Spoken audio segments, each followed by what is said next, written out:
எத்தனை நாளைக்கு இப்படி டிராமா பண்ணுவேன்? தெரிஞ்சு போச்சா? அப்பா இப்பதான் நிம்மதியா இருக்கு. ஒரு மாசமா உன்கிட்ட உண்மையும் சொல்ல முடியாம பொய்யும் மறைக்க முடியாம நரக வேதனை தெரியுமா? நரக வேதனையா? பின்ன இருக்காதா? வேலைக்கு போறவன் காலங்காத்தால எந்திரிக்கிறதுல நியாயம் இருக்கு. வேலைக்கே போகாதவன் காலையில 6 மணிக்கு அலாரம் வச்சு எந்திரிக்கிறதுல கொடுமையோ கொடுமை. இதுல உன் பிக்கப் டிராப்பிங் வேற. உனக்கு பிடிக்கல, அப்போ எனக்கு பிடிச்சதுன்னு அந்த வேலையை ஜாயின் பண்ணியா? உனக்கு பிடிச்சதுக்காகவா? ஹலோ, எனக்கு பிடிச்ச வேலையில இதுவும் ஒண்ணு, புரிஞ்சுக்கோ.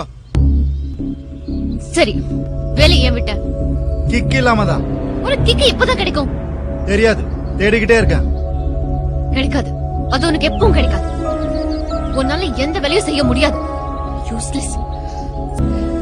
இதுல உன்னால எதையும் சொல்ல முடியாது. ஒரு பத்தி என்கிட்ட யாராவது கேட்டா நான் என்ன சொல்வேன்? எனக்கு ஒண்ணும் தெரியாது, என்னால ஒண்ணும் சொல்லவும் முடியாது. சொல்லாத, விட்டுரு. மத்தவங்க எல்லாம் வேலையை பிடிச்சு செய்யறாங்களா பிடிக்காம செய்யறாங்களான்னு எனக்கு தெரியாது. ஆனா மெக்கானிக்கலா ஏதோ ஒண்ணு செய்யணுங்கிறதுக்காக மட்டும் நான் செய்ய மாட்டேன். நான் செய்யற ஒவ்வொரு வேலையிலும் ஒரு சேலஞ்ச் இருக்கணும், கிக் இருக்கணும். ₹1,00,000 தராங்கிறதுக்காக டப்பா கம்ப்யூட்டர் முன்னாடி உட்கார்ந்து டொக்கு டொக்கு டொக்குன்னு தட்டுற வேலையை என்னால செய்ய முடியாது. உலகத்துல நிறைய பேர் காம்ப்ரமைஸ் ஆவாங்க, நான் ஆக மாட்டேன். பாதி வாழ்க்கை முடிஞ்சதுக்கு அப்புறம் இது வரைக்கும் எத்தனை நாள் சந்தோஷமா இருந்தோம் விரல் விட்டு எண்ணி பாக்குற கேவலமான நிலைமை எனக்கு வேணாம்.